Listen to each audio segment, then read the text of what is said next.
जय माता दी फ्रेंड्स, मैं हूँ आपकी शिखा। वेलकम करती हूँ आप सभी लोग का अपने दोनों बहनों के चैनल पे। तो आज एक बहुत ही प्यारा, बहुत ही खूबसूरत, बहुत ही मनमोहक एक लचारी गीत लेके हाजिर हूँ। फ्रेंड्स, कैसा लगेगा ये गीत आप लोग को प्लीज अपनी राय कमेंट बॉक्स में जरूर शेयर कीजिएगा। मेरी रिक्वेस्ट है फ्रेंड्स, वीडियो को फुल वॉच करिएगा, वीडियो को इसकी बिल्कुल मत करिएगा। बहुत ही प्यारा गीत है, वरना आप सभी लोग को इस गीत का आनंद बिल्कुल नहीं मिलेगा। तो अपना प्यार दुलार आशीर्वाद जरूर दीजिएगा। तो चलिए इसी के साथ वीडियो को आगे बढ़ाती है। एक बार प्रेम से बोलिए जय माता दी।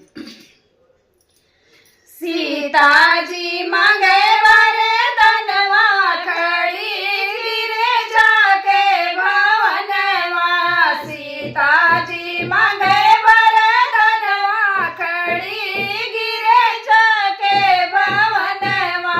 गिरे जाके भवन, गिरे जाके भवनवा। गिरे जाके भवन, गिरे जाके भवनवा।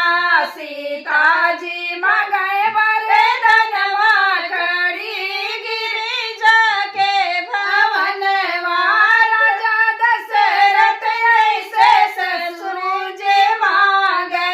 राजा दशरथ ऐसे ससुर जे मांगे। रघुवर मांगे सजनवा, खड़ी गिरी जाके भवनवा। रघुवर मांगे सजनवा, खड़ी गिरी जाके भवनवा। सीता जी मांगे वरदानवा, खड़ी गिरे जाके भवनवा। सीता जी मांगे वरदानवा, खड़ी गिरे जाके भवनवा। लक्ष्मण भरत जैसे देवर जे मांगे। लक्ष्मण भरत जैसे देवर जे मांगे। लव कुश मांगे लालनवा, खड़ी गिरे जाके भवनवा। लव कुश मांगे लालनवा, खड़ी गिरे जाके भवनवा। सीता जी मांगे वरदानवा, खड़ी गिरे जाके भवनवा। सीता जी मांगे वरदानवा, खड़ी गिरे जाके भवनवा। जब सीता निकली गिरजा भवन से। जब सीता निकली गिरजा भवन से। मांगे अवध में रहनवा, खड़ी गिरे जाके भवनवा।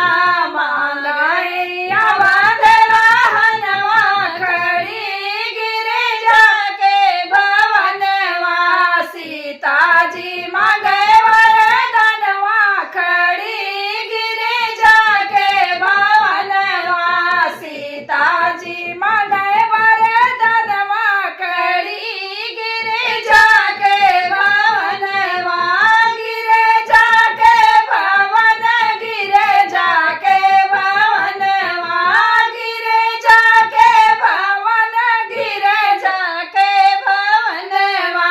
सीता जी मांगे वरदानवा, खड़ी गिरे जाके भवनवा।